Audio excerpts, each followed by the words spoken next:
Well, it's a terrible St. Patrick's Day in Iran and Cuba. I'm James Parker. This is The James Show, News Talk 820, 93.3 FM, WBAP.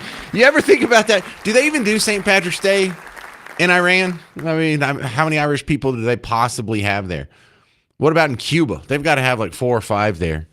But these two things are connected here. First, let's do the double duty here. Between the James Show shifts today, Darren Markley, Van Camp, and Robbins, your president went and had a sit-down press availability with the Prime Minister of Ireland. His name is Martin. He's not a leprechaun. He looks like a totally regular dude. Before we get into the meat and potatoes of this, no pun intended, the Prime Minister did a little, like, 1 minute, 20-second summary of the bonds between not just Ireland and America, but Ireland and the Irish people's role in the founding of America. And it's a nice little history lesson here that was just setting up. I mean, we'll get to the part where the press is asking questions in just a minute, but check this out. 2 quick history lessons, one from the Prime Minister, one from Trump. The tremendous bonds between Ireland and the United States that go back to the very foundation of this republic. And 35 million people in this country claim Irish descent and Irish heritage.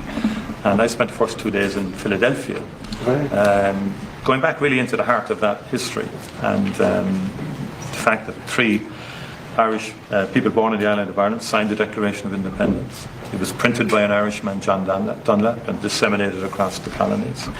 And Charles Thompson, who we discussed earlier, he designed the bald eagle, the seal of the US. So in many ways, our connection is foundational, it's historic. And the Irish helped to build America. We're very proud of that connection. And we think you hosting us here in the White House is affirmation to all the Irish Americans out there and to our diaspora in this country for what they've contributed to America. And that's very much through the prism this year, the America 250. It's a very exciting year. We're discovering new things. I mean, even a guy from my own city, a guy called Stephen Moylan, who was an aide-de-camp to Washington, he's regarded as the guy who came up with the phrase, the United States of America. Hey, that was cool. If you couldn't understand that, he was saying that some Irishman who was an aide-de-camp for George Washington was the one who pitched the name the United States of America.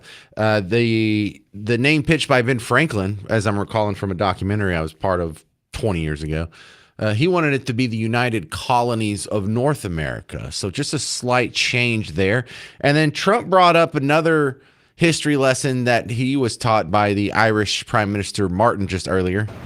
Well, you told me something before that was maybe the most interesting of all. How many presidents are in some way related through blood with Ireland? 23. Can you believe it? 23 Irish presidents. They're great politicians. The Irish are great politicians. Absolutely. No, but think of it, 23. 23 of our presidents are in some way have some ancestry stretching back to Ireland.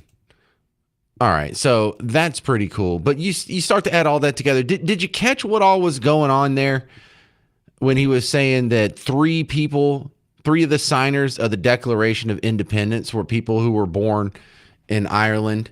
When the Declaration of Independence was printed, it was printed by a guy who had been born in Ireland. Did you realize it was that strong? Did you realize it was that stark? So, quick little history lesson, though. I just think that kind of stuff's fun. And also, part of me somewhere down the line, Irish. So, I can jump on that. Now, let's skip down because the real meat and potatoes, the fun part of this press availability is after they did their little 5-minute statement and everybody's friends and everybody gets along and isn't this great and we're all Irish and it's St. Patrick's Day.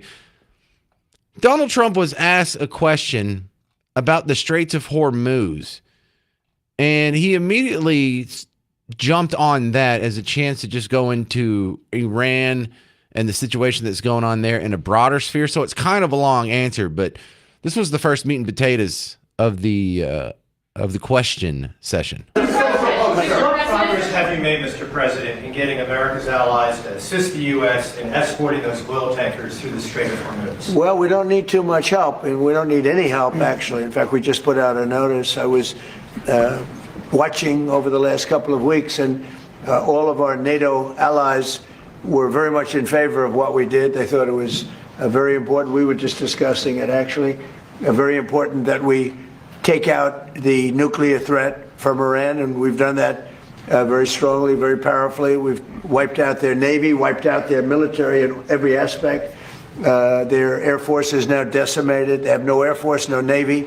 They have no radar. Their radar is entirely gone. Their anti-aircraft machinery is gone. Everything is gone. Their leaders are gone. I guess one of their top person was, they say, a lot of people say their actual top was killed yesterday.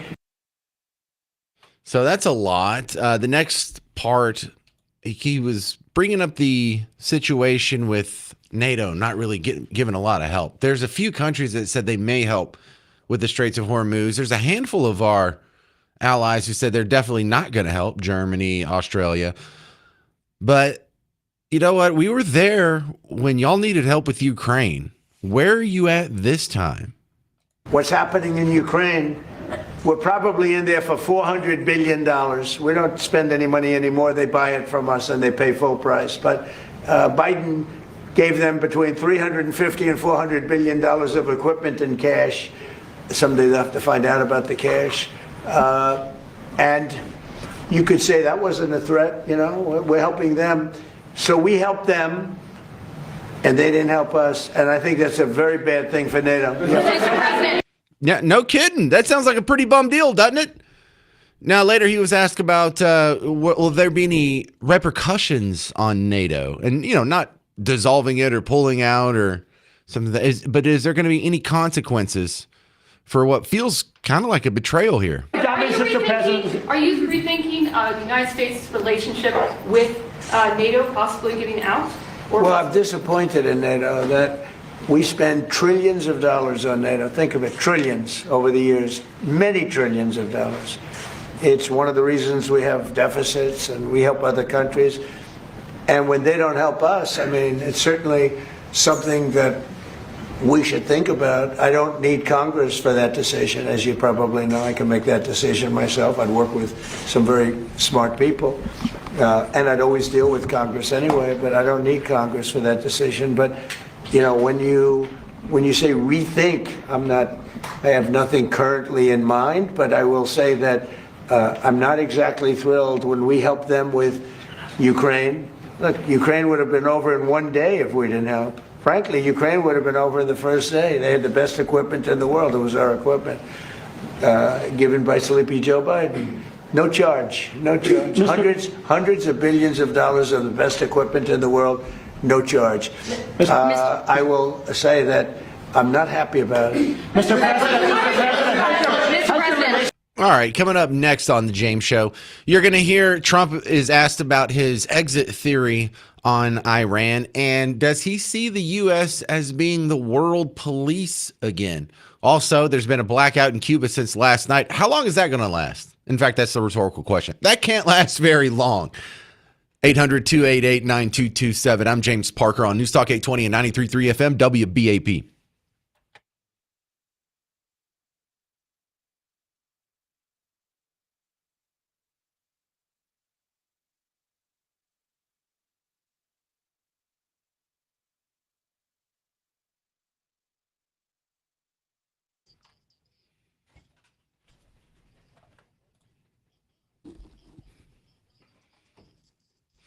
Hey, Texas homeowners, James Parker here for Rhino Shield. And one of the disappointing things about the old technology of paint that Rhino Shield has solved is it's more water resistant. In fact, there's a whole prepping process before they put the Rhino Shield on that makes your house sealed off in a way that paint just can't match. And even if paint matches it at the beginning, the second it starts cracking and peeling and flaking off, you've lost that water barrier. And so if you look at the side of your house and you have some warped, pieces of wood, some panels, It's because water got behind there and rotted the board. You wouldn't have had that problem now if you had used Rhino Shield. So now, in order to get your house looking good again, not only do you have to repaint it, but you have to replace a whole bunch of warped boards. Well, you could have avoided both of those if you had just gotten Rhino Shield. And so if you're having that problem, you can avoid ever having it again by getting Rhino Shield. And if you use paint again on the outside of your house, you're just asking for it. I mean, all I can do is tell you about it. I can't make you get Rhino Shield. Here's what I can do. I can get you 15% off. Is that good? Just mention the James Show when you're going through the process, and they'll knock 15% off. And if that doesn't do enough for you, just ask real nicely. They'll put it on a low monthly payment. Now, paint definitely can't do that.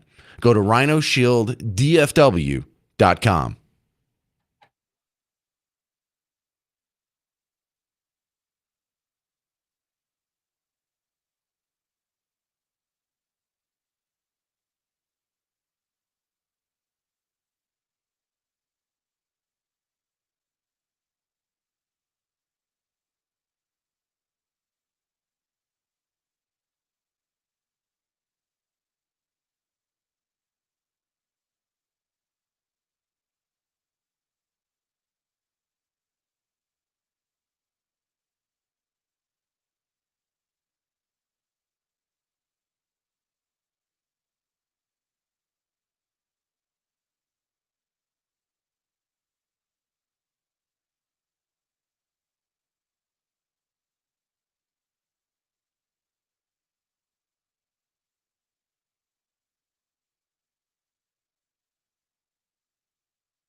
Mr. Tillis. Mr. Tuber.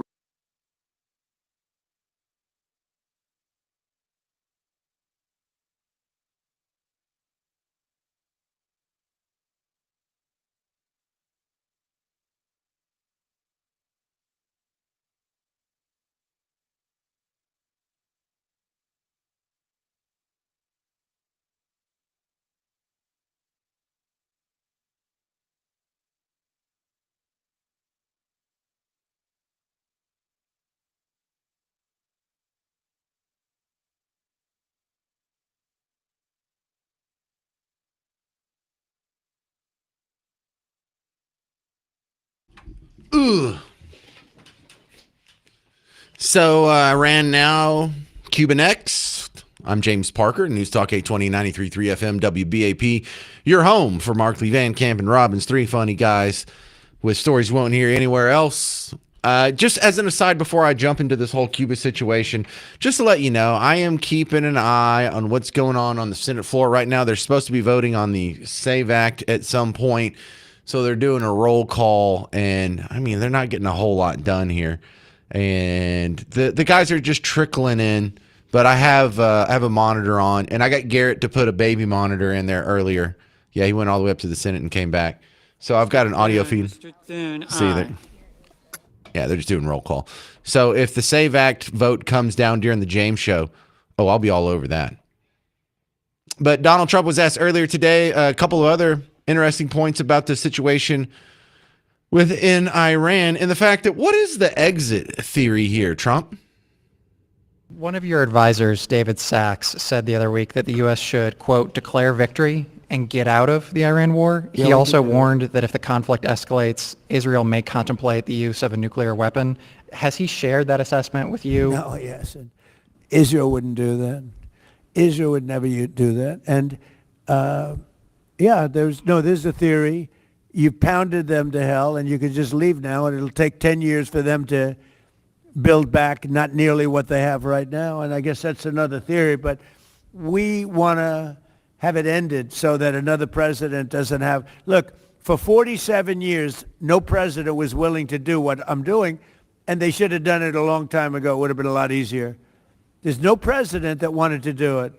And yet every president knew. I've spoken to a certain president, who I like, actually, a past president, former president. He said, I wish I did it. I wish I did. But they didn't do it. I'm doing it. Yeah. All right. Mr. Cornyn, aye. Yeah, hush there. So what do you think the other president was? Who do you think that was? What's the other president that said, oh, I wish I'd have done it? Because it wasn't Biden. Was it Obama? It's probably George Bush, wasn't it? The other good question that came this morning, now it sounds critical, but this was actually asked by Phil Wegman from Real Clear Politics. And in fact, we have my buddy Jim Varney from Real Clear Politics coming on at 2:45. And so this is a criticism that's coming from a somewhat right-wing outlet.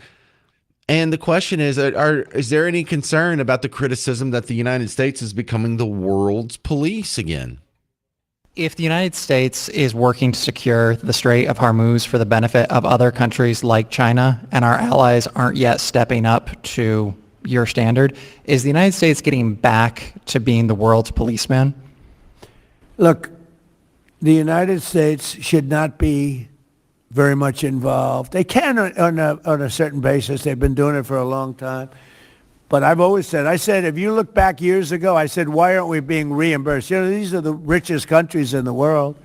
Why aren't we being reimbursed for maintaining the Hormuz Strait?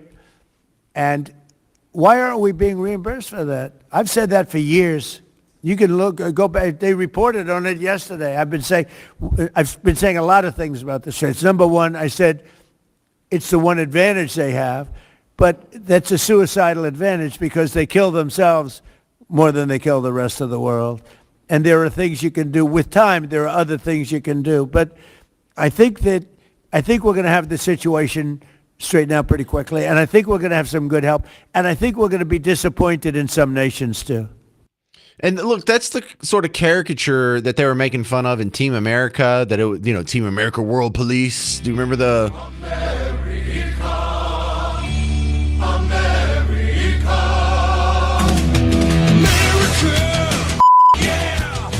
Garrett was worried if it was going to be bleep time. He's dancing. Look, that's funny for a movie, but we don't want to be the world's police. And on one hand, look, that's a legit concern. On the other hand, we don't have any boots on the ground. Yeah, we bombed the snot out of Iran, but we don't have any boots on the ground. Yeah, we're knocking over Cuba, but we don't have any boots on the ground. Yeah, we took the leader of Venezuela, had regime change there, but no boots on the ground. So there's this delicate middle ground that he seems to be navigating right now. Now, the unhinged criticism, I'll go ahead and give you an example of that. Phil Wegman gave you a good, solid, sober, intellectual pushback from the right wing of the party. How is this dealt with on The View? Here's Sonny Hostin with Carly Fiorina, who's kind of a rhino, kind of a squish, John McCain-ish Republican. But that's who you hear in the back and forth on The View yesterday. Because the idea that Donald Trump didn't think about the Straits of Hormuz is ridiculous. Of course he knew about the Straits of Hormuz. I knew about the Straits of Hormuz. And I'm no genius. I just crawled out of a log cabin in East Texas. Listen, no joke. I ate a giant Rice Krispie treat for breakfast today, okay? That is how simple I am. And I knew about the Straits of Hormuz. So the criticism, like, he didn't have a plan for this, he didn't even think about it, it's just ridiculous. I do you made a good point at the break. We were talking at the break, and I said, I can't believe that the president didn't know that Iran's response to this would be to close the Strait of Hormuz and not allow tankers in, and now our energy prices are going off the rails, $8 a gas. Very predictable. And your response was... He was advised, I think, by Dan Kane, but anyone who knows head of the Joint history... Chief of Staffs. Absolutely. Anyone who knows history would know, of course, they're going to close the Straits of Hormuz. You can agree with his decision that something had to be done about Iran, but disagree with the decision-making process. It did not consider all the risks and the contingencies, clearly. It overrode advice, clearly. It did not build support and understanding. So now our allies are wondering whether they're going to help us clear the Straits of Hormuz. It didn't seem to have an exit plan. But Iran was going to engage in asymmetric warfare. This is existential to them. Right. And so they will use every weapon they have. Right. All predictable. That's awful. Coming up next, Cuba has gone dark. And that's not a euphemism for anything. Like, the electricity is out over the whole island. And it's not because a storm went by. Their infrastructure has collapsed. Cuba has fallen. Will it become the 51st state? Maybe. It sounds like we can get it at a pretty good deal right now. I'm James Parker. It's News Talk 820, 93.3 FM, WBAP.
Well, Cuba might be on its last legs. I'm James Parker. It's the James Show, News Talk 820, 93.3 FM, WBAP. And the speculation is done, but let's go through some quick recent history on Trump talking about Cuba. Because it was just back when the Venezuelan raid happened that Trump said immediately, yeah, well, Cuba's next after Venezuela. Secretary Rubio mentioned Cuba yesterday in his remarks. Does the U.S. have a plan to do something? Well, Cuba always survived because of Venezuela. Now they won't have that money coming in. They won't have the income coming in. You know, a lot of Cubans were killed yesterday. You know that. A lot of Cubans were killed. Do you know how many? The bodyguards. No, they're looking. But there was a lot of death on the other side. No death on our side. But there was a lot of death on the other side, unfortunately. But a lot of Cubans were killed yesterday, trying to protect him. You know, one of the things that is happening, and I think you see it all the time, Howard, you've seen it, that Cuba is ready to fall. You know? Yes. Cuba looks like it's ready to fall. I don't know if they're going to hold out. So he was saying that was from January 4th of this year. Cuba looks like they're ready to fall. And here we are, just a couple months later. Cuba looks like it's ready to fall. He reiterated that 9 days ago. Same sort of general tenor here, but just kind of advancing a little bit. Looks like Cuba is next. This was him March 8th. As we achieve a historic transformation in Venezuela, we're also looking forward to the great change that will soon be coming to Cuba. Cuba's at the end of the line. They're very much at the end of the line. They have no money. They have no oil. They have a bad philosophy. They have a bad regime that's been bad for a long time. And they used to get the money from Venezuela. They get the oil from Venezuela. But they don't have any money from Venezuela. They don't have any oil. They don't have anything from... People can't even... They land in Cuba. They can't get gasoline to fly out. They have to leave their planes behind. And they want to negotiate, and they are negotiating with Marco and myself and some... So that's where we were not even 2 weeks ago. So now we fast forward to the current day. I'm going to play some audio from the NBC affiliate in Miami, Channel 6. Yesterday, right after the James Show was over, the lights went out in Cuba. President Trump making remarks this afternoon regarding Cuba after being asked by a reporter, what will taking over Cuba look like? More like Iran or Venezuela? Now, this comes as the island nation's power grid completely collapsed today, leaving the country without electricity. And about 11 million people on the island have no power, leaving them little to no access to basic services like water, food, and medical care. Yeah, and the crisis is sparking protests throughout that country. NBC6's Kim Nguyen is live in our newsroom with the latest and with how local leaders are reacting. Kim. Yeah, that's right. And the massive power outage is the latest crisis to hit the island as conditions keep getting worse. The frustration from people on the island has started to boil over into the streets. This is how things look on the island of Cuba right now. No lights, no power, and millions of people left in the dark. On Monday, the country's entire electrical grid collapsed. The Cuban government announced that the entire island is going to be in a blackout. It's the latest crisis to hit the struggling nation, which hasn't received a drop of oil in about 3 months due to a U.S. blockade. Oh, so how long is this going to last? I mean, think about it. How long could we make it in America if the power went out? How long could we make it here, especially in Dallas? I think out in Bug Tussle, we wouldn't even notice for a few days. But how long would we make it? Because one of the reasons why things don't get feral when the power goes out around here is we know it's going to come back on in a few hours, if not a few minutes. Don't go nuts. Everything, the order will be restored soon. But if you don't have that assurance that order is going to be restored soon, you know, we had a small taste of that after Hurricane Katrina. You know, there's a lot of stories out of New Orleans that I heard where it got pretty feral pretty quick. So it's going to be interesting to see because, you know, Cuba is usually, you know, it's a depressive hellhole, but they kind of have a laid back air about them. It's kind of seen as a destination, like the vacation resort for years and years. And, you know, a lot of Europeans and Canadians still vacation there. But how quick can it go from Mucha Muchacha to the battle scene from Braveheart? Now, the Cuban president did actually say that he is negotiating with Trump, which is kind of a stark turnaround because back in January 5th, after Trump's like, Cuba's next, he was saying, down with imperialism, down with the United States. Imperialismo. Abajo imperialismo, and down with imperialism, talking about us. Now he's negotiating, and the power's out. And if we were looking at buying Cuba back in January, the price was going to be expensive. I think the price has dropped quite a bit. In fact, I think we can get it for a song. I do believe I'll be having the honor of taking Cuba. That'd be good. That's a big honor. Just taking it. Taking Cuba in some form, yeah. Taking Cuba. I mean, whether I free it, take it, I think I could do anything I want with it. Right? They don't even have electricity right now. They would do anything for some AA batteries. All right, coming up next, my guest is a regular on the James Show. It's Jim Varney from Real Clear Politics, but he's the rare American journalist that has actually been to Cuba and reported from Cuba.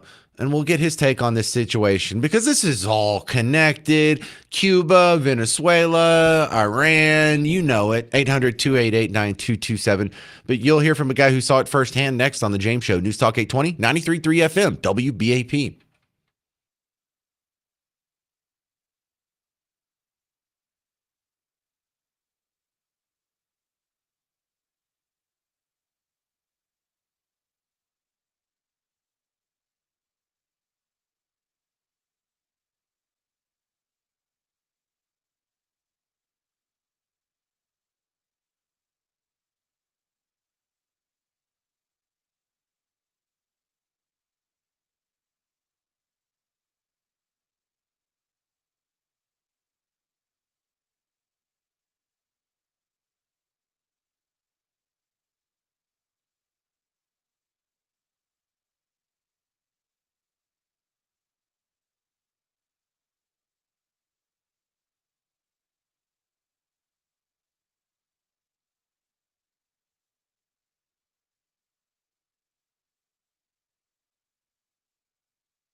Well, it looks like Donald Trump was right. Cuba's next. Cuba doesn't have the lights on anymore. I'm James Parker. You're listening to The James Show, News Talk 820, 93.3 FM, WBAP. Your home for Markley, Van Camp, and Robbins. So the power is out in Cuba, and it's not because they didn't pay their bill. They just hadn't gotten any gas or any supplies in 3 months. U.S. has been blockading them, and without any help from any bad actors, it was almost a done deal. It's been over. We're just waiting for the crying to end. So my next guest is in a unique position because he's actually reported from Cuba, actually been there since the Communist Revolution. From Real Clear Politics, James Varney's coming back on the show. And when I heard that the power went out in Cuba, I was like, oh, we got to have Varnes on because you have such good Cuba stories.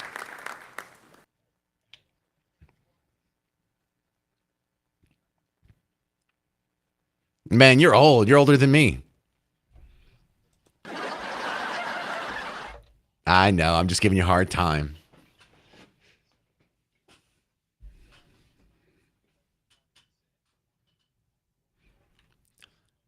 Hey, that's not what Michael Moore said.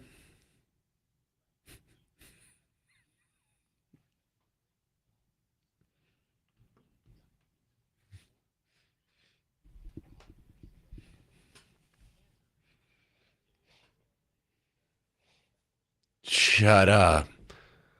All right, look.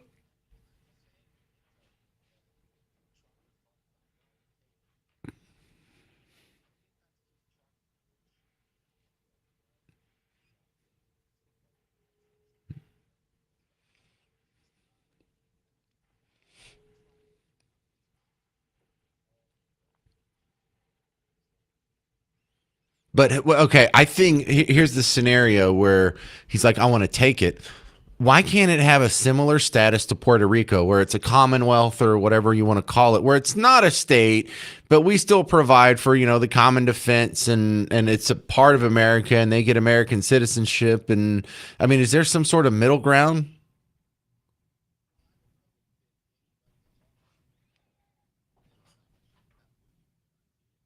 It's just me. I'm bringing that up.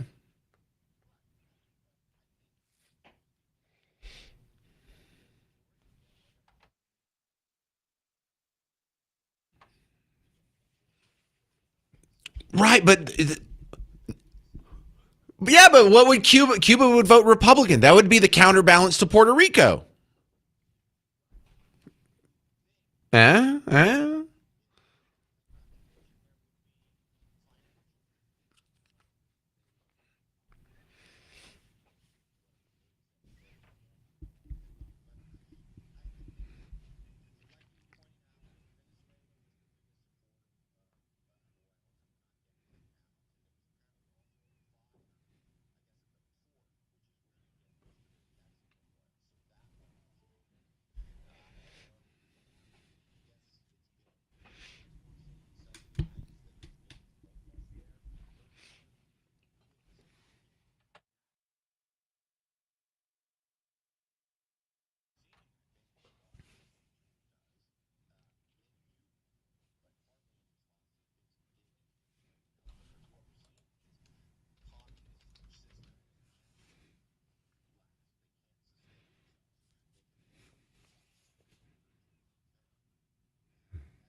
Well, here's a cool parallel for you, Varnes. We're talking with James Varney from Real Clear Politics, Real Clear Investigations. So the Soviet Union came into being in 1922. It fell in 1991. It made it right at 70 years. Technically 69 years. But when you look at, well, that's when the first revolution happened and they had the provisional government, the Soviet Union.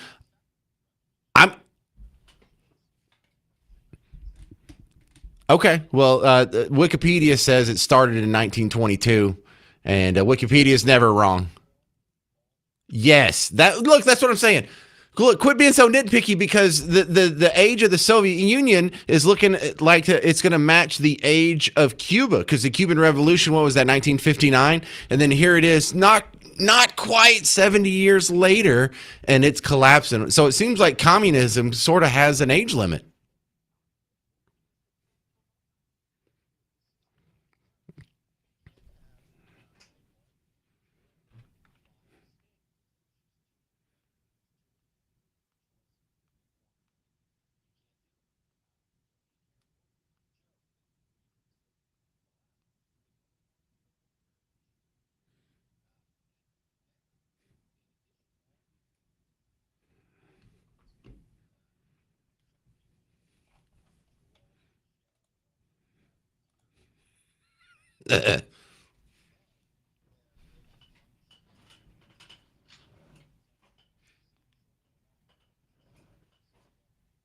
Oh, I was going to ask. I was going.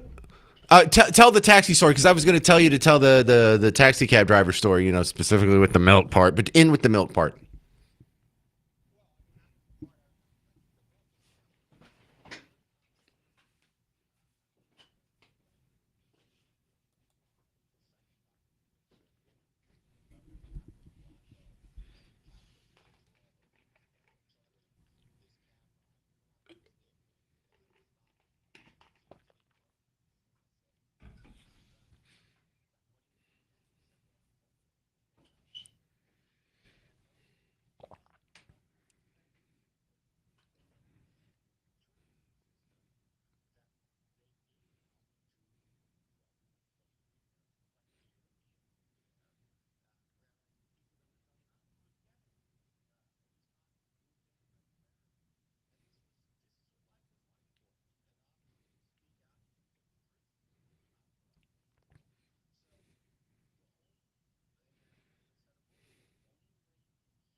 We have no idea. We're so spoiled, myself included, James Varney. Well, I've never gone to the store and there hasn't been milk there. I've never gone to the store and they've been completely just out of milk. And even if you did, it would just be one store and you could go to the next one and be like, well, that was a weird anomaly. I mean, I've seen it with toilet paper once, but not ever with milk.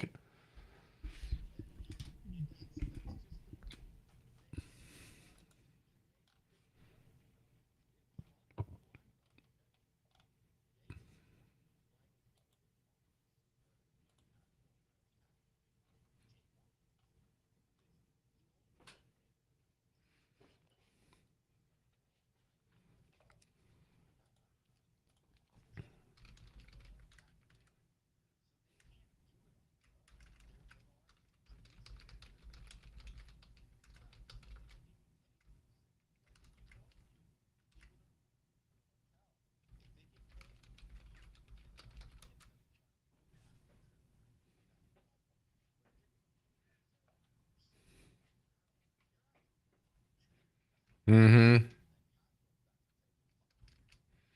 All right, Varney, thanks for sharing your insights. It's cool that you got to go to Cuba a couple times, and man, you know those people are suffering. I feel for them at this point. Thank you very much. Check out his work at Real Clear Politics and RealClearInvestigations.com. It's James Varney. Coming up next on The James Show, there was a shocking interview with Jerry O'Connell. Remember, he played Vern in Stand By Me, and he has, an adult career going on beyond that. But he said that he can't talk about politics at home because his wife and his daughters are so vehemently anti-Trump that they will physically abuse him. Are you in a scenario like that? What is going on? 800-288-9227. I'm James Parker on News Talk 820, 93.3 FM, WBAP.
Are you in a hostile political situation at home? I'm James Parker. It's the James Show, News Talk 820, 93.3 FM WBAP. This is going to convict some people. This is going to hit some people with like a little Cupid's arrow, except instead of falling in love, you're going to feel like, oh no, that's me too. And I hear these stories, and I don't have to live like this, so I don't really know what this is like, but it sounds terrible. Today's example is going to come from Jerry O'Connell. You know him as Verno from Stand By Me, and Garrett wanted me to play this to set it up. So here. Would be a good fight, though. Whoops. You think Mighty Mouse could beat up Superman? What are you, cracked? Why not? I saw the other day he was carrying 5 elephants in one hand. Boy, you don't know nothing. Mighty Mouse is a cartoon. Superman is a real guy. No way a cartoon could beat up a real guy. Yeah, maybe you're right. Would be a good fight, though. And what's he doing now? Like hosting Pictionary or something? I saw him on Bill Maher has a little sideshow, and not the HBO show, but he does one that's just streaming, kind of like a Joe Rogan situation where it's just him and one person. They talk for a couple hours. And in this one, Jerry O'Connell says a story that, I mean, I hear people say this, and I just don't believe people live like this. This is me being naive. Excuse me. Let me be vulnerable for a second here. But this is Bill Maher talking to Jerry O'Connell, and I want to hear about people who live in a situation like this. I'm going to tell you about a bit of, I say this, will I stay married? Blow it over here. My, sounds like you're going to blow it over here. The night of the election, this third one. Yeah. Third election. Everyone knows what I'm talking about here. I was watching late at night the returns, and I'll be honest with you, I didn't think Trump was going to win. I live in California. I didn't think he was going to win. From what I was hearing. I didn't either. I think he was going to win. No, this is where I live, you know? Yeah. I said something along the lines of like, there was no planning. This is what they get. There should have been a primary. I said something along those lines, you know? Like I was just spitballing ideas as to, it was a shock, you know? My wife and daughters, without saying anything, became physical with me. They were filled with rage. So if I am being careful with you in how I say things, yes, I live in California. I live with not one, not two, but 3 people who, if I made any kind of joke, they'd become very angry with me. You know, I don't want to tell you how to live your life, but I couldn't live that way.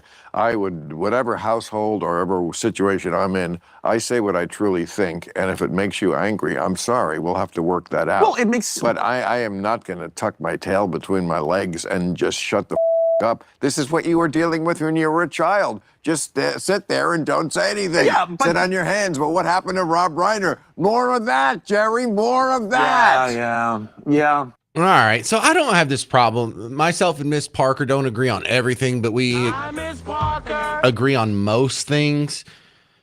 But I have heard this from friends. I have heard this from friends when they talk about their wife, or some of them talk about their ex-wife. My friend Hiram got a divorce basically because his wife couldn't stand the fact that he voted for Trump. And he's like, and I don't have a problem with her. I don't care. She can go out and vote for Hillary. She can go vote for Biden. She can go vote for Obama. And it didn't bother him. He's like, I think our relationship's much bigger than that. I love her much more than that. She's more important to me than my politics. But apparently that wasn't reciprocated. We have our semi-regular guest here, a January 6th political prisoner, who, locally speaking, who has his daughters ostracize him from the family because he got arrested after loitering through Statuary Hall on January 6th. They don't talk to him anymore. Are you in this situation? How do you live like that? How did you get stuck in this situation to begin with? Because if it's so bad that they can't stand your politics, then what are they doing with you? How did they, walk down the aisle and get married to you knowing that's your politics? If it's so bad, then why did you marry me? I don't know. I don't know if I could live like that, y'all. I try and think about, I have had girlfriends that were liberal before, but I've only been married once. And other than that, I've only had 2 other girlfriends for at least a year at a time. So What am I basing this off of? 2, 3, 4 girlfriends? Yeah, that's not really a good sample size. So I really have just one example to go off of. I dated a girl who's a total Bernie bro now. She goes to protests and things like that, but we got along fine. It didn't even, I mean, it came up and we would have nice little debates, but at the end of the day, we were still friends. And to this day, we're still friends. Man, that's got to be awful. Is it as bad as it sounds? Are you married to a wife who absolutely hates your politics? And did you get tricked into that? Or did you know that going into it? Or was it something that you were aware of? It's just gotten worse as time went along. Because I don't know. I don't know how you people live like that. You can't say what you want to say in your own home. You have to walk on eggshells and can't just openly espouse your own politics in the house that you pay for. Well, I want to talk to one of you guys. And if you want to use a fake name, to save yourself a little bit of embarrassment or public attention, that's cool too. 800-288-9227. 800-288-9227. Because I don't know. Look, this is easy for me to say, but can't you fix that? Can't you sit her down and have a nice little chat? Can't you convince her? Like, even if she doesn't vote the same way you do, you're not a bad person. You're not literally Hitler. You're not a Nazi, and you're not supporting a 37-time convicted felon pedophile. Orange man bad. And I kind of want to ask you, too, how do you live like that? 800-288-9227. 800-288-9227. Coming up next, another cut from that same discussion here where they talk about how the intolerance is only going one way. This is from the Bill Maher, Jerry Connell interview on Friday. I'm James Parker. This is The James Show, News Talk 820, 93.3 FM, WBAP.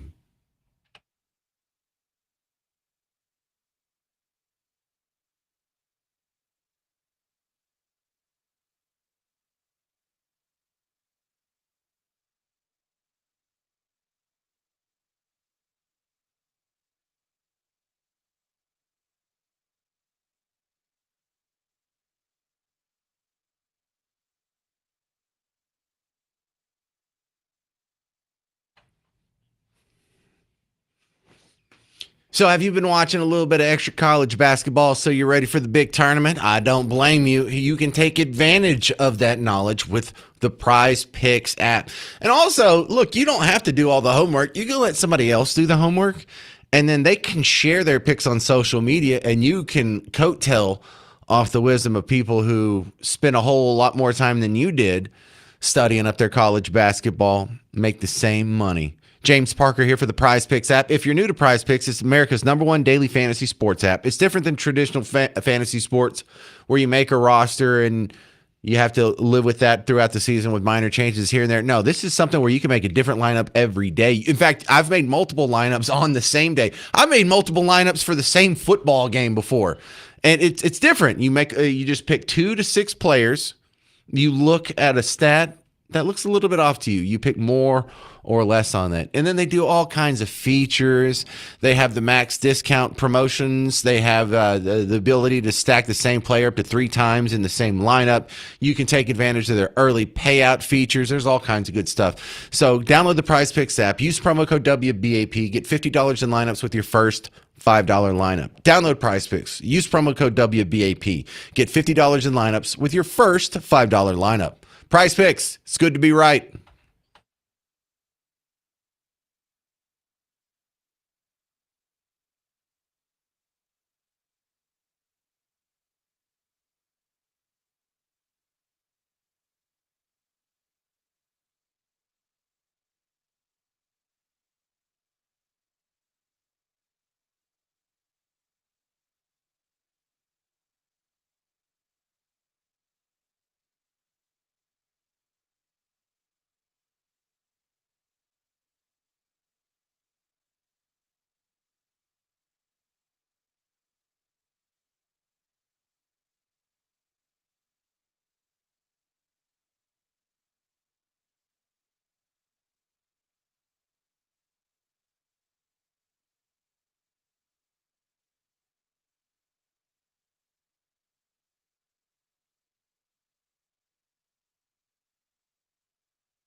Is politics really worth ostracizing your family?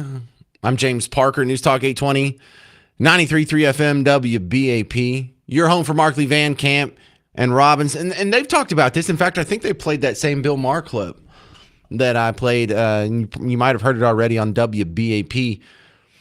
But the impasse, I have a hard time understanding, especially for you people who have kids who've ostracized you. You know, I have a friend who probably believes pretty close to what me and you believe politically in most issues, but his daughter is a just raging lefty, and she's college age. So, you know, you kind of get a pass and it's not really that bad, but you know what? They're still friends. They still hang out. They still go to concerts. They still do Christmas together. They still text and call each other, and I think she still lives in the house, actually. So it's possible to disagree and still get along. I just have a hard time, like,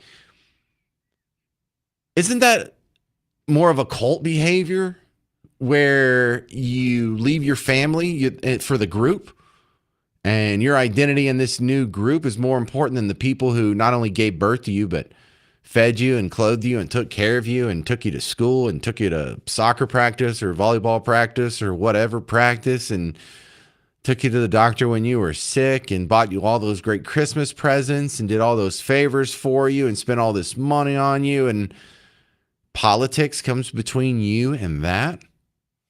That's my concern. And was it always like that, or is this something new? Because you and I have been documenting the imbalance as far as the level of hate and the partisanship divide here in the United States. But let me give you an example of where I think this hypersensitivity comes from. This is Joy Reid, and in the wake of the new Iran war, she's trying to make the case that, you know, cheering for the United States over Iran isn't necessarily a good thing because we're not necessarily better than them. I mean, it's the Evan Sayet theory just playing out right in front of your face. How they're not necessarily pro-Iranian. They just don't believe in saying one culture is better than another culture, or one country is better than another country. Because just the recognition of good or bad itself is bigotry. So here she is trying to just painfully make the case that the United States, even for women, is just as bad as Iran. Our regime has secret police. They have secret police. Stop Our it. regime has secret police. Isn't that a trip? You put a mask on, you're all of a sudden secret police. Is that the same thing at all? Or is that just regular police wearing a mask? Our regime has secret police. They have secret police. Our regime is oppressing women, taking away abortion rights, taking away women's rights in like 26 states, some states where they're trying to have the death penalty for having an abortion. They also oppress women. Hang on, I love that one too. Taking away rights, plural. And then it's happening in 26 states. No, that's all the same thing. It's just one thing. It's just abortion. We're not taking away your rights. We're just affording new rights to the unborn baby. And if you want to debate that, that's fine. But it's not like there's a whole cascade of rights that are being stripped from women. It's just one thing. It's abortion. You don't have to wear a headscarf. Your testimony in court still counts the same as a man. Your inheritance right when it comes to estate planning and legacy planning is just the same as your brother's. The laws against rape are the same for men and women here. You're not going to get in trouble if you... It's so crazy that they say this, but this is her trying to rationalize in her head because she's not allowed to say that the United States is better than anything. They have the highest rate of women who are in STEM careers. We're kicking women out of the military, out of university. We're saying that DEI means women can't be hired for high positions in the sciences. Does one person believe that? Does one person believe women can't be hired in a high position in the sciences? She not only is this a straw man, like most people don't believe that. I'm not sure anybody believes that. Who are you arguing against? And you're making up this fantasy caricature of what you think your political opposition believes in order to make us as bad as Iran. Meanwhile, over in Iran, you don't have to make up anything over there. They just killed 32,000 of their own citizens for the crime of protesting. And what do we do with our protesters here in the United States? Hell, we don't even give them bond. We're marginally better, and we're doing it for Christianity. They're doing it for Islam, right? Yeah. So it's like we don't get told those things because it would take away the kind of American exceptionalism narrative. They really do hate this country, don't they?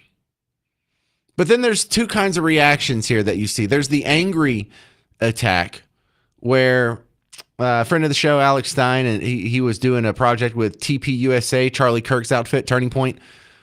They set up a table at Texas Tech University in Lubbock, and some guy came and screamed at him and flipped over the table, and here's a part where he doesn't cuss. You put your ideas on this place time and time again! How many times do we see this? Yeah, so he flips over the table and walks off. Do you see right-wingers doing that at college campuses? When there's like the Rainbow Student Union or a Muslim Student Union table, or when there's a gun control table, or when there was anything that we disagree with politically, do we react like that?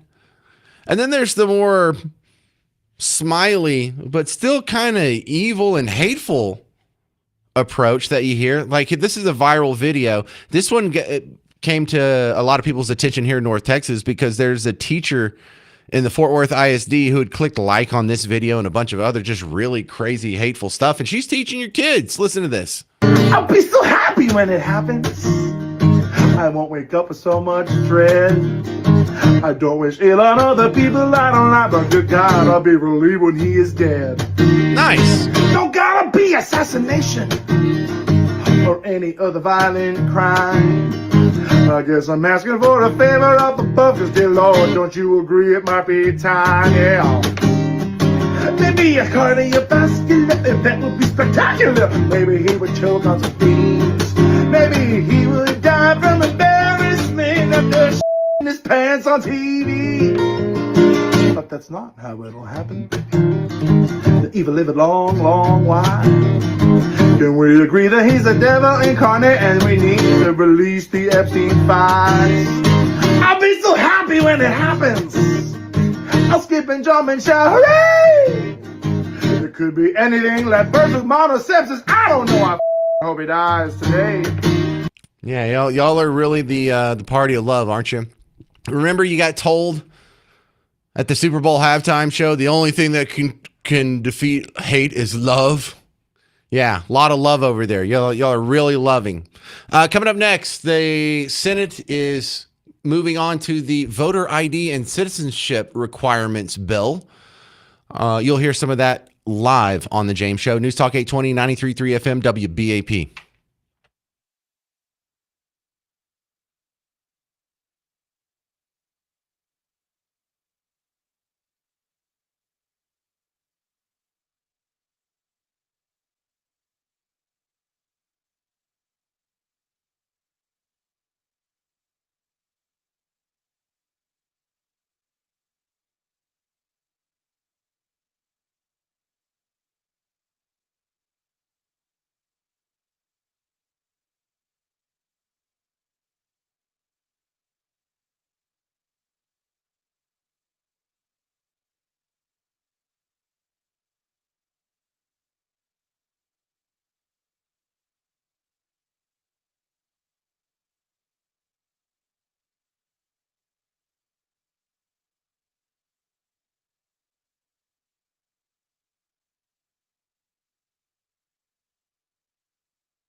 Welcome to the James Show, News Talk 820, 93.3 FM, WBAP.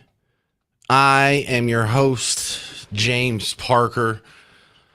So we're doing this balancing act here where, you know, the top story of the day, clearly the Iran thing that's going on, because this is all tied to Cuba, Venezuela.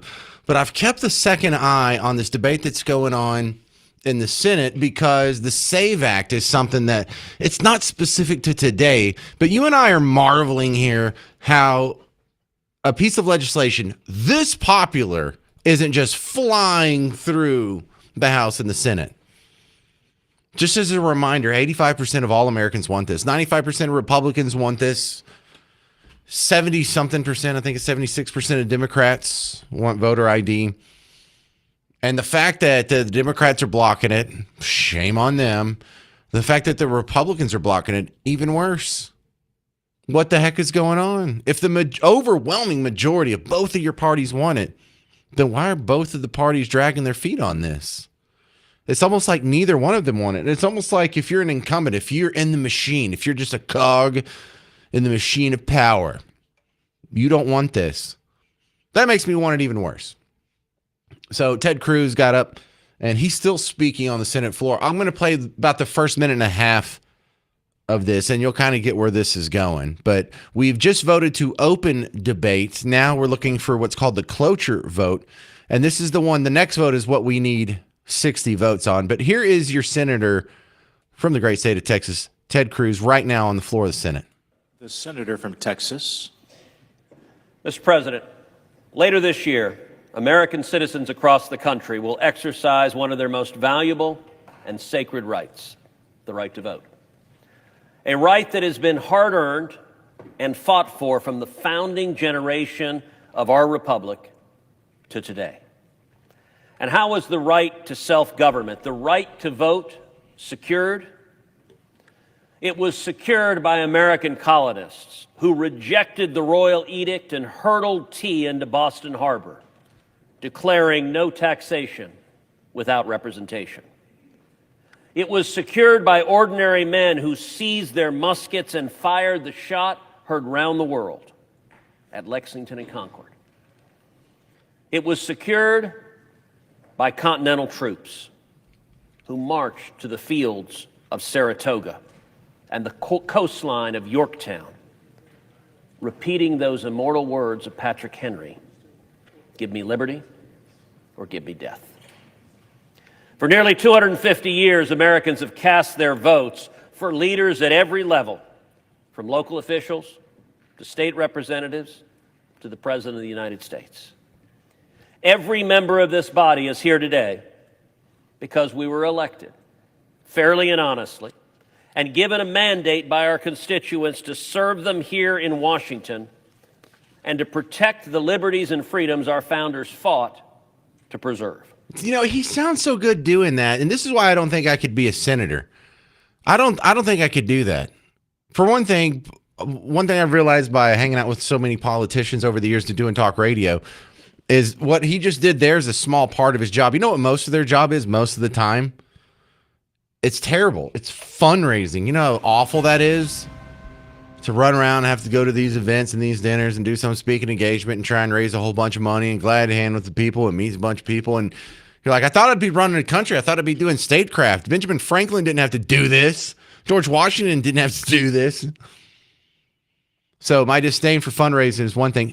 The other reason why, if you let me on the floor of the Senate like that, that is not what I would sound like. I would come out there and, I don't know if we could have like some, fanfare music like, here comes the senator from the great state of Texas, James Parker. And I would ruin it. It would be all pomp and circumstance. And I'd be like, are we high? Are y'all smoking crack?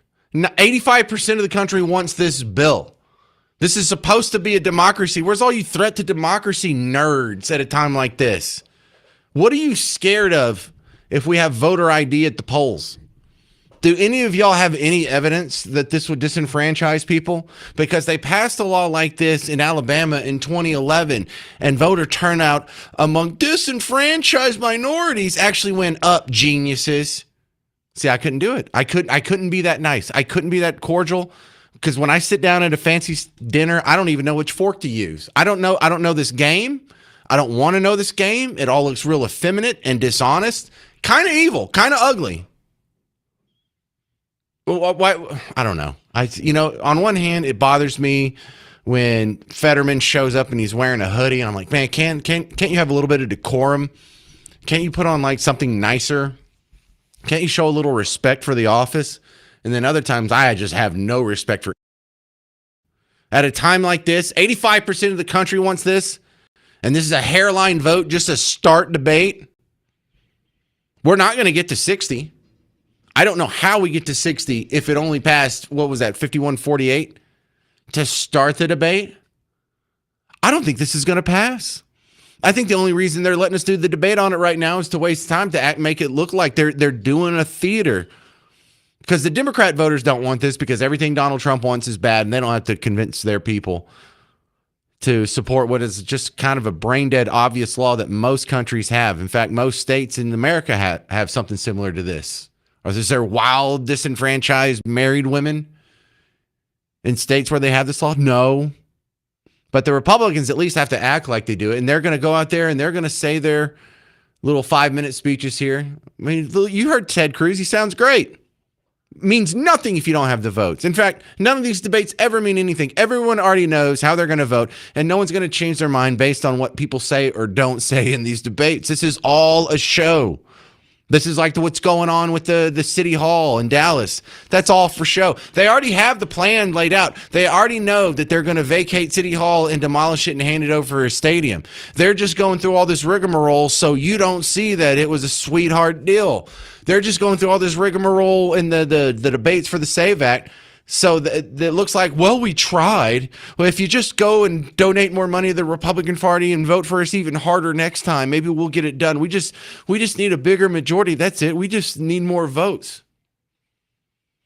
If they can't get this done, if the SAVE Act can't pass, if voter ID can't pass when 85% of the country wants it, what's the point of the Republican Party? What's the point of the Democrat Party? Democrats, aren't you kind of ticked at this too? I know you're not allowed to say anything nice about anything Trump has proposed for the rest of your life, but I see what the polls say. 76% of y'all want voter ID. You're not ticked at the Democrat Party? You should be. What's the point of either one of these parties? Whenever these guys get behind closed doors and they're holding hands and agreeing on an issue that the rest of us disagree with, we should be turning over the table and demanding new parties. But we're not gonna. Because we're too tribal at this point. Coming up next, Chris Putnam from the Dallas Express got to do a ride-along with ICE officers when they were conducting raids here in Dallas. You'll hear his story next on The James Show, News Talk 820, 93.3 FM, WBAP.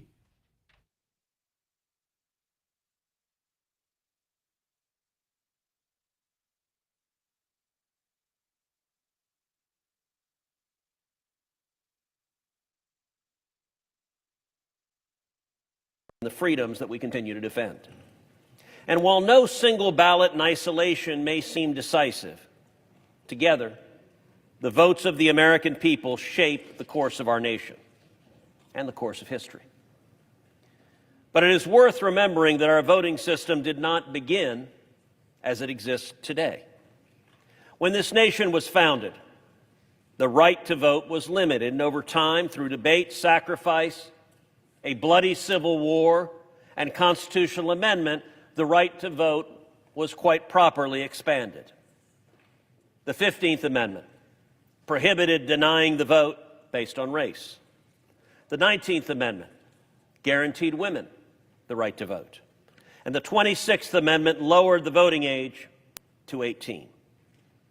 At every stage of our constitutional amendment process, the goal was the same: to ensure that the right to vote belonged to American citizens and that it was exercised with integrity.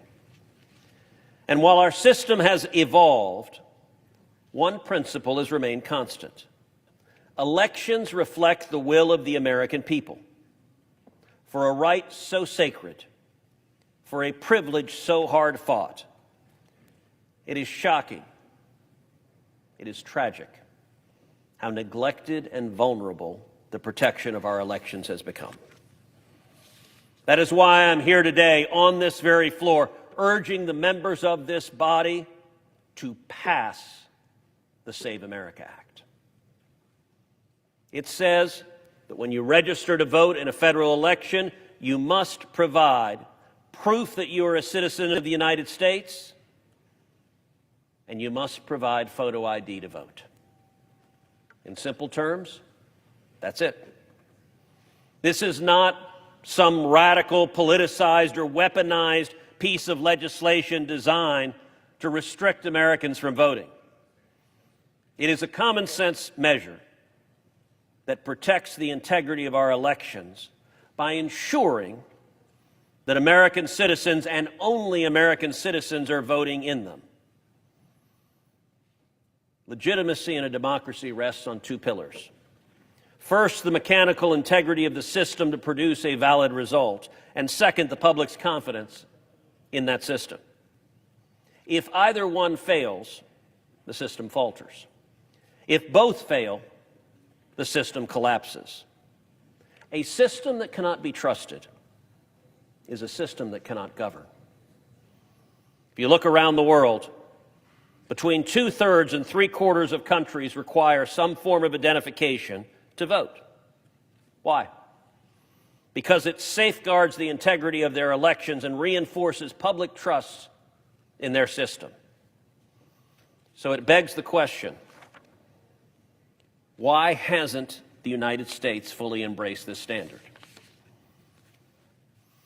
Well, for the last several months, we have heard claim after claim about how this legislation would somehow inhibit people from voting, that requiring identification is discriminatory, that the American people do not support voter ID. Mr. President, our Democrat colleagues are fond of bellowing into the TV cameras that photo ID to vote is Jim Crow.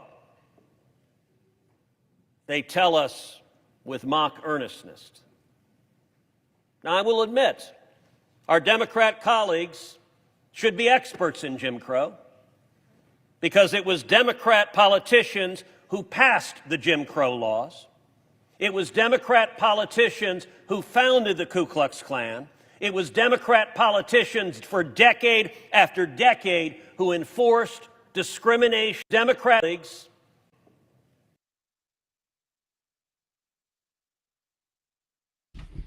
So what's it like to go on an ice ride along? You're about to find out. I'm James Parker. This is The James Show, News Talk 820, 93.3 FM, WBAP. Now, I didn't get to go on an ice ride along, but my buddy over at Dallas Express did. Chris Putnam's coming back on The James Show. And so I saw some of your preliminary reporting on this. First thing I noticed, Chris, is that ice starts real early.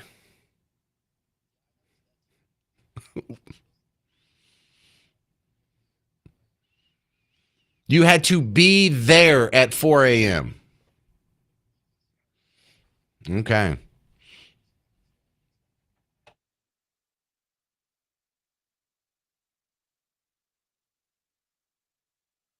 Yeah, deer hunting. That's what I was thinking.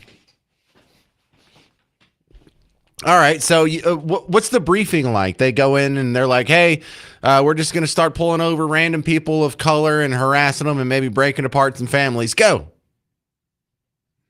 Is that what it is? Yeah.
All right, questions. How many people were in your crew going to capture one guy? Like, how many people does it take to apprehend one guy?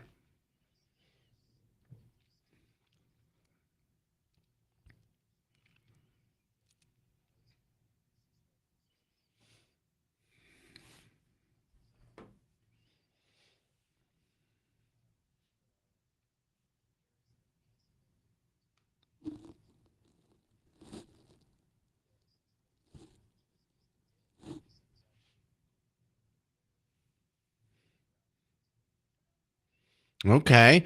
So how long does each raid take? Like what actually let me start at I'm trying to figure out the timetable here. At what time did you actually pull the guy over and apprehend him?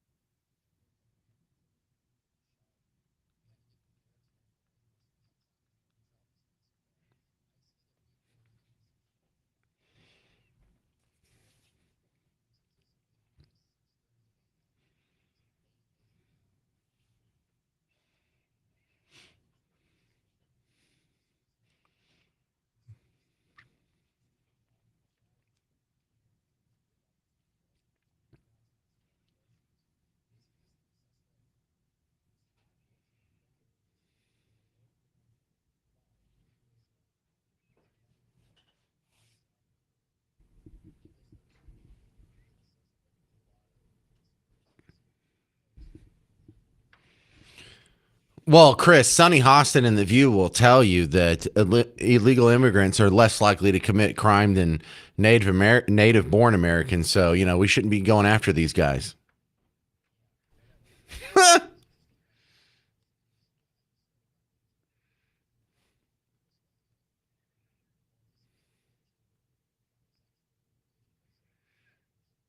Well, and a lot of states don't even take the information on your immigration status, your citizenship status. And that was something that came up in Ann Coulter's book, Adios America, is how when she was trying to find out how many illegals were in our prison system, there was no way of knowing. And so you have to go to like think tanks who kind of do surveys and plug it into formulas and guess. But there's no actual formal reporting records of this.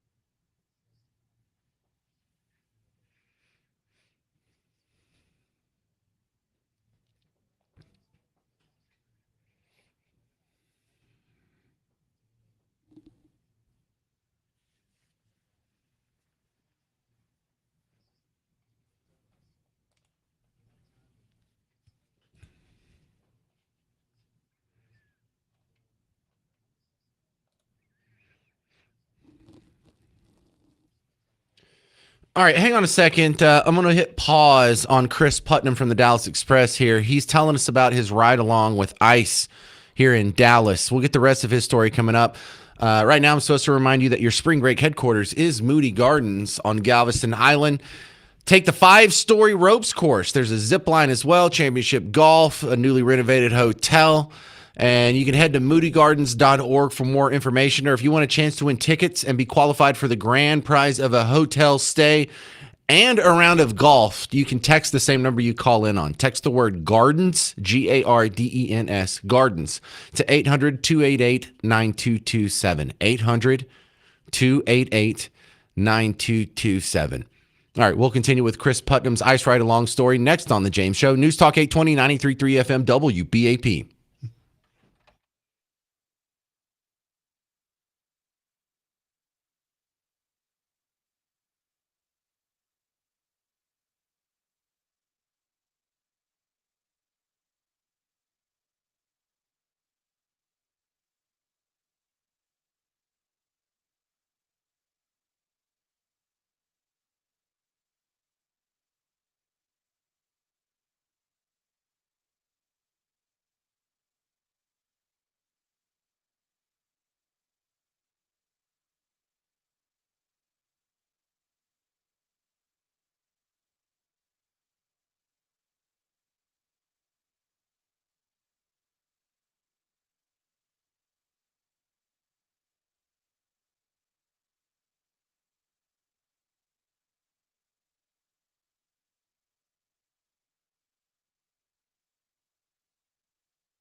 Hey there, welcome to the James Show, News Talk 820 93.3 FM, WBAP. I am your host, James Parker. We're continuing with Chris Putnam from the Dallas Express, who went on a ride along with ICE and here in Dallas. So you got up at 4 in the morning, or you had to be there at 4 in the morning. You got a briefing. You were in position at 5:30. You pick him up when he's in transit. So give me the scene now. Was there a lot of fuss that was happening around him? Did anybody try and interfere? Were there any activists that were trying to block you in with their cars? Or is that something that doesn't happen around here? Good.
So what happens the rest of the day?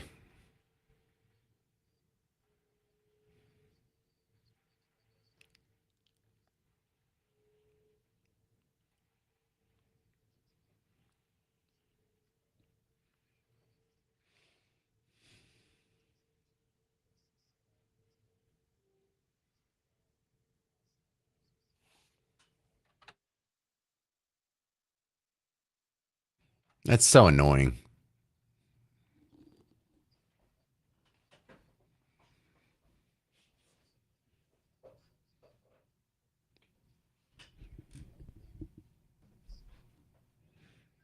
Of course. Of course.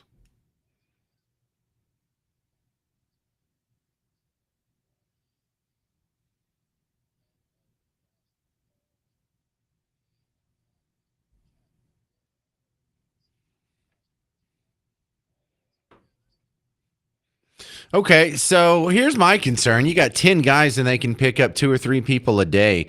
How are we ever going to deport 10 million, 20 million illegals at this rate?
Right?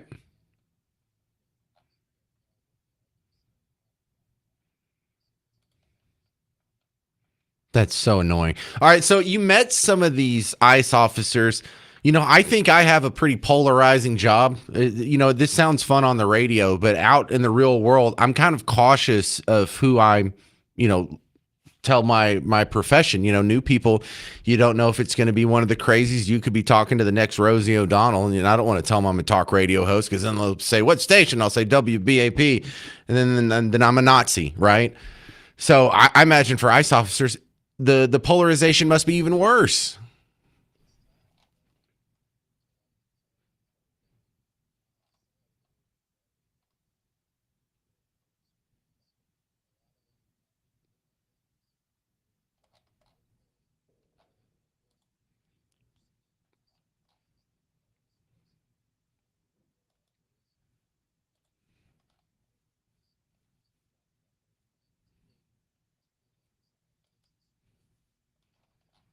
Oh, that's me, dude.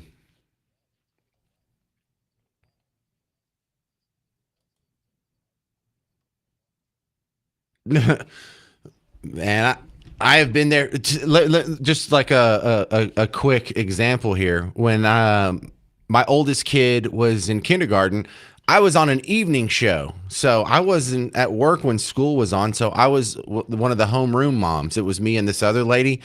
The other lady might as well have been Greta Thunberg. She was like, she would text me. She was like, should we charter a bus to take it to the state capitol and they can protest for gun control? I was like, hell no. And man, I had to tell Miss Parker, I'm like, we're gonna have to do something about Eve, man, because she's gonna quit or I'm gonna quit, or if she finds out who I am, she's gonna kill me. She's gonna make a shank out of the nearest object and stab me with it. So yeah, so.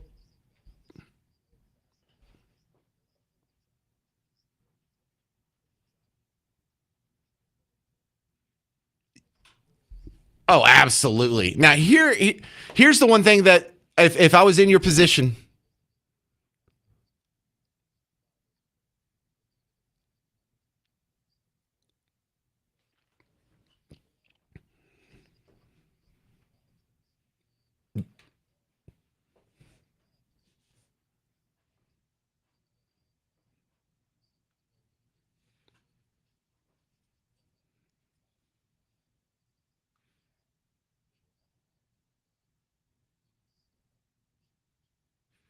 Oh yeah.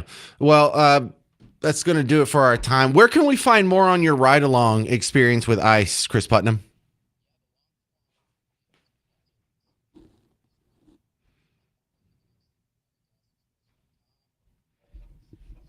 Thank you very much, Chris Putnam from Dallas Express, who will be with me at the Parker Pour coming up on Thursday. He's going to be sitting in the 4 o'clock hour. The Parker's Pour, something I do the third Thursday of every month. And it's at Whiskey and Rye. That is the lobby bar in the Omni Fort Worth Hotel. That's that cool building that you see in downtown Fort Worth. It has the sharp edges with the balconies that kind of jut out to a point. Well, the lobby bar of that one, right across the street from the Fort Worth Convention Center.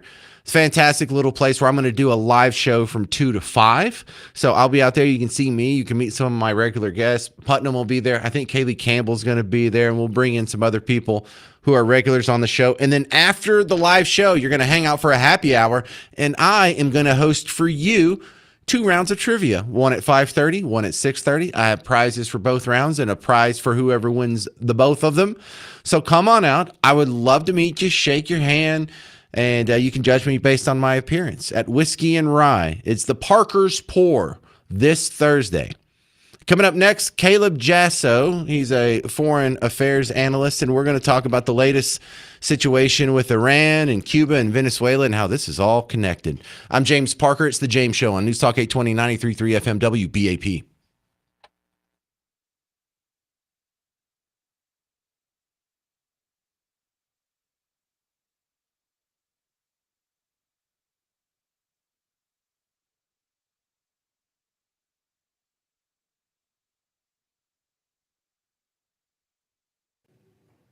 They tell us with my.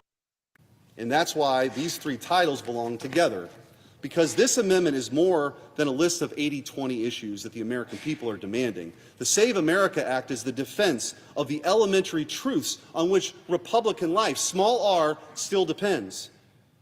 America belongs to its citizens. Men and women are real. Children should be protected from permanent harm. If a nation will not defend these truths, it will not defend truth for very long. If a nation will not defend these boundaries, it will not keep any boundary for long. And that brings me to this chamber itself. Americans still love Mr. Smith Goes to Washington for a reason.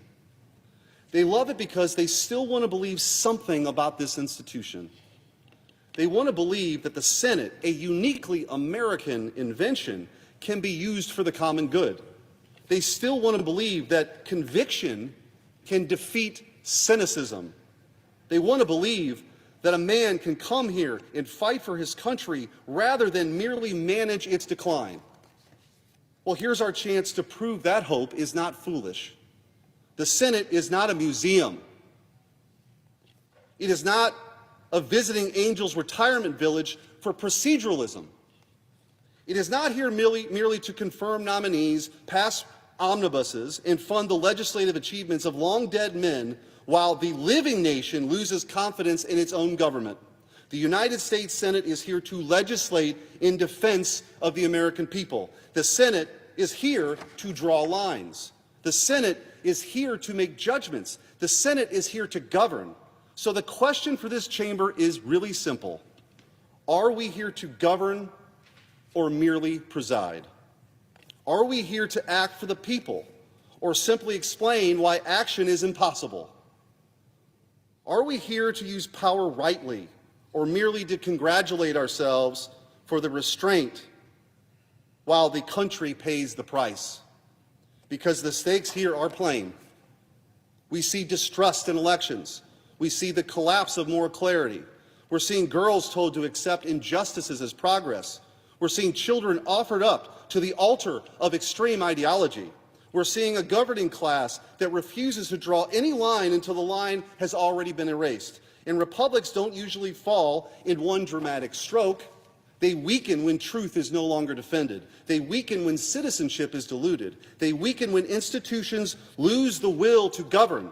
They weaken when elites ask ordinary people to live under conditions they themselves know are disordered. They weaken when men without chests hold positions requiring virtue and enterprise. That is what this debate is really about. It's about whether the country still defends first principles. It's about whether the Senate understands what time it is. It's about whether constitutional power can still be used for the common good. And as America approaches her 250th birthday, that question becomes even more urgent. A republic approaching its quarter millennium should not be content merely to remember greatness. It should show that it still knows how to govern itself. It should show that it still has the strength to defend citizenship. It should show that it still has the courage to defend women. It should show that it still has the decency to defend children. Article 1 is supposed to be the branch of action. This body exists to do more than simply fund legislative achievements of long dead men. The legislative power exists to make judgments, draw lines, and defend our country.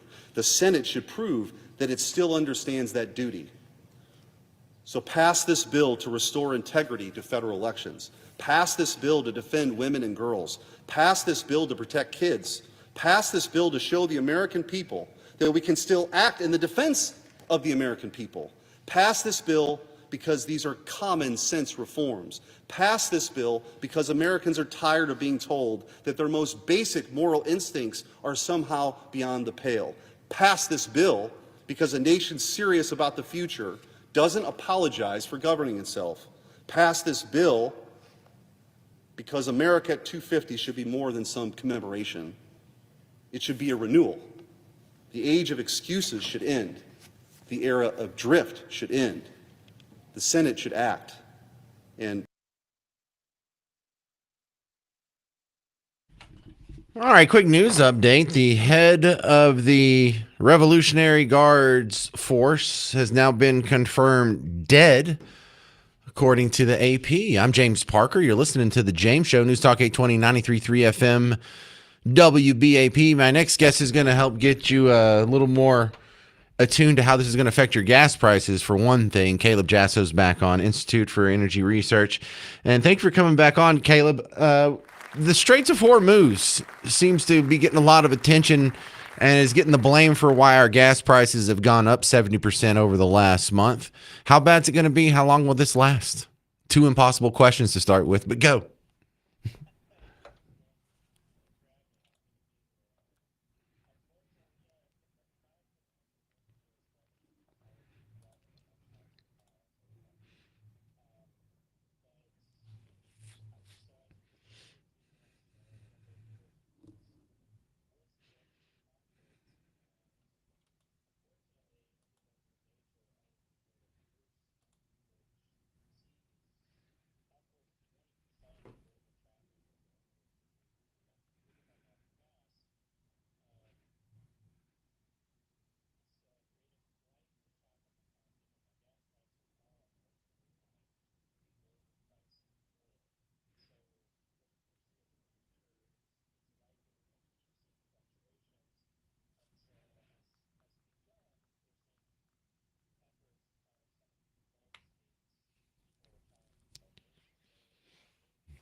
Wait, say that again.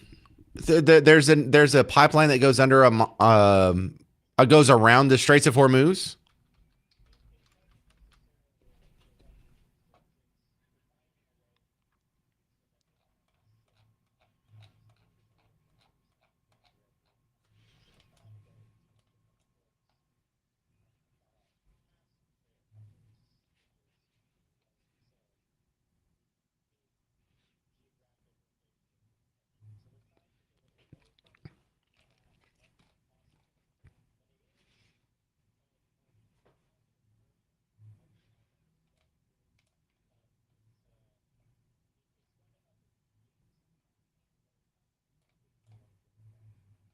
So Karg Island has been getting a lot of attention as of late. We've learned that it is the port that almost all of Iran's exports come out of. And we haven't blown it up yet. And I guess the thought process behind that is as soon as the regime changes, they're going to need that infrastructure to be able to make some money and support whatever comes next. However, in the meantime, it's still kind of keeping the previous regime afloat. How nasty do things get if we have to blow that place up?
Well, that's dicey. We're talking with Caleb Jasso, Institute for Energy Research, because if we can't, if or Iran can't get their oil out, then we're screwing over India. China's going to be really mad at us. There's a whole lot of countries who we're going to be accidentally hurting, or maybe it just says collateral damage hurting if we go over that infrastructure port. But I mean, that would absolutely cripple the regime. So what a painful trade off we're looking at there.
All right, good stuff. Caleb Jasso, Institute for Energy Research. How do we find more about your organization online, sir?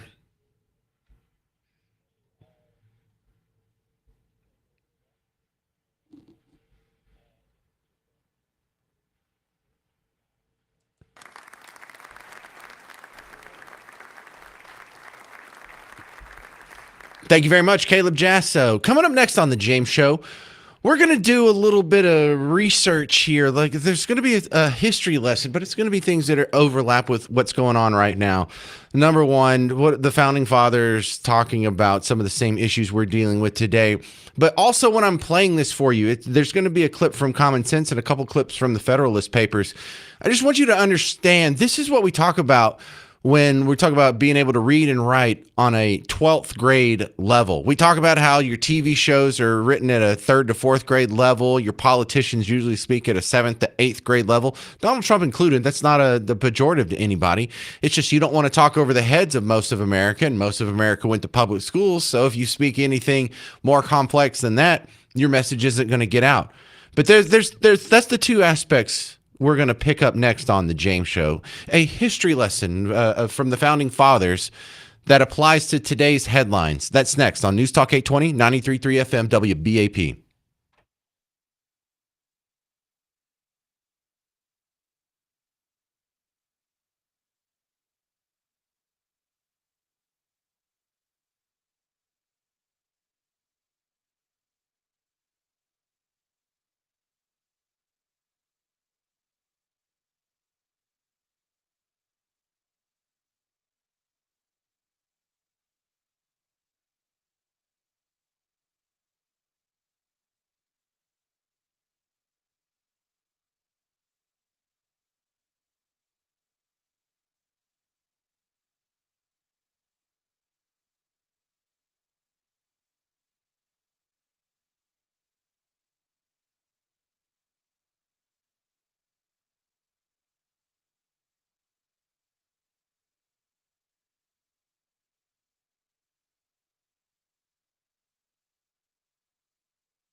I got my eyes on the Senate right now as they're talking about the SAVE Act. I'm James Parker. This is The James Show, News Talk 820, 93.3 FM, WBAP. And this is garbage.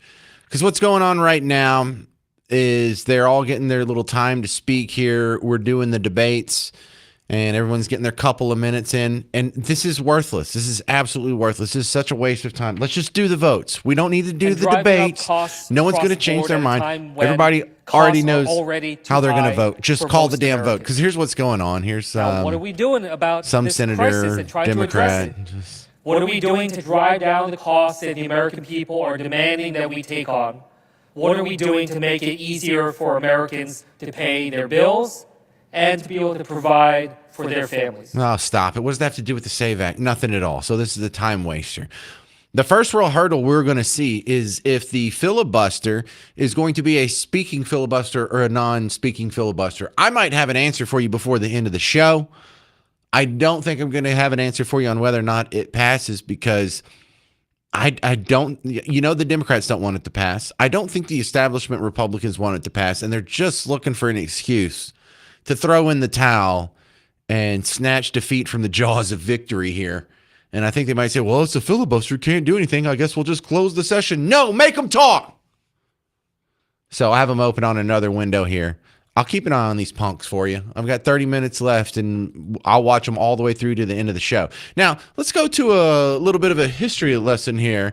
And it's not that I'm an especially, well-educated man. I'm just a humble boy from the middle of nowhere, East Texas. I did go to college, but one thing that I was surprised at when you go through and you actually read our founding documents is that it's kind of hard to read, not in the fact that it's a different language or even that our language has evolved so much. It's kind of hard to understand because they use such different words and syntax and conjugations. No, aside from like the occasional hath, like H-A-T-H, it's the same language. We're just dumb. I'm not trying to insult you. Like, we have the same brain power that they did. Our brains haven't gone backwards, but we went to public school. Our schooling system is different. Our college system is different. Look, in order to get into Columbia, you didn't just have to have good grades. You didn't have to finish in the top 10% of your class. You didn't have to have all these perfect extracurriculars. But you know what you did have to do? You had to be able to read Virgil in its native Latin. Yeah. I think most of the people listening, and no offense to you, don't even know who I'm talking about. Who the hell's Virgil? Yeah, exactly. So now all you have to do to get into college for a lot of places is fog a mirror. College has remedial classes these days, and it means nothing to graduate from high school. If someone graduates from high school, does that mean anything to you? You're like, oh, well, they must be intelligent, or they must be at least some acceptable level of educated. No, because there's a lot of people that graduated from my class at Bug Tussle High School that are about as smart as this particle board desk here. I mean, my left shoe has solved more problems than they have. So public education has destroyed education. And it's not a slight on public school teachers or administrators or anything like that. It's an economic issue. Socialism is inferior to the free market. Private education is why we were doing so good back then. That, and we had dads, this crazy thing where you would fall in love and get married and have kids and, actually stick around and raise them dads. But the example I'm going to give to you here, this is just from Federalist 1. Alexander Hamilton wrote it right before he made that musical. And I'm kidding y'all. I know he didn't do the damn musical. But he's laying out in the Federalist Papers, this was this string of op-ed columns that were written by three of our founding fathers, Madison, Hamilton, and John Jay. And it was after the Constitution had been written, and we're going through the process. They're trying to convince the American people to ratify the Constitution. And so Hamilton's laying out the reason for the Federalist Papers in Federalist 1. And don't just listen to what he says, listen to how he says it. Listen to what an educated man actually sounds like, because we never hear this. No one talks like this in any of your Netflix shows. No one talks like this in any of the song lyrics that you listen to. No one even talks like this in any of the college classes that you attended, unless they were reading from original source material like this. And this is Hamilton, a guy who went to school for 1 year? And he wrote like this? Come on. After full experience of the insufficiency of the existing federal government, you are invited to deliberate upon a new constitution for the United States of America. The subject speaks its own importance, comprehending in its consequence nothing less than the existence of the Union, the safety and welfare of the parts of which it is composed, the fate of an empire in many respects the most interesting in the world. It has been frequently remarked that it seems to have been reserved to the people of this country to decide by their conduct and example the important question whether societies of men are really capable or not of establishing good government from reflection and choice, or whether they are forever destined to depend for their political constitutions on accident and force. If there be any truth in the remark, the crisis at which we are arrived may, with propriety, be regarded as the period when that decision is to be made, and a wrong election of the part we shall act may, in this view, deserve to be considered as the general misfortune of mankind. Bro, I can't write like that. I can barely keep up with that. That's beautiful, isn't it? That's what we're all capable of if we did have a proper education, if we did learn the classics and the classical way of thinking and learning things. But coming up next, look, I'm bringing this to you. This next clip is going to be from Common Sense. Thomas Paine. Now, this guy went to school for 5 years back in the 1700s. Remember, this is before electricity. This is before the internet. No one even had a beeper. And the next one's going to be even more profound, because I actually want you to not just pay attention to how well it's written, but the content of what he's talking about. When he's talking about the reason for America coming into existence, the reason why we're coming up with this form of government, the reason why we're throwing off kings and monarchies when the entire world had a monarchy. He uses a biblical base for it. And I'm playing this next to show you why it's important we are allowed to include the Bible and biblical references into our school curriculum. It's not to proselytize. It's not to try and convert everyone to Christianity or make everyone fall in love with Jesus. It's that you cannot properly tell this country's history, especially the founding of this country and our founding documents, without some sort of biblical knowledge. Because the references he makes here are under the assumption that whoever's reading this is going to know what he's talking about. So coming up next, an amazing 2-minute clip from Thomas Paine's Common Sense. You've never read it. It's only 42 pages. Why? They won't allow you to read it in school because it's religious. And you were done an amazing disservice. I'm going to undo it in 4 minutes on The James Show. News Talk 820, 93.3 FM, WBAP.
Have you ever read Common Sense by Thomas Paine?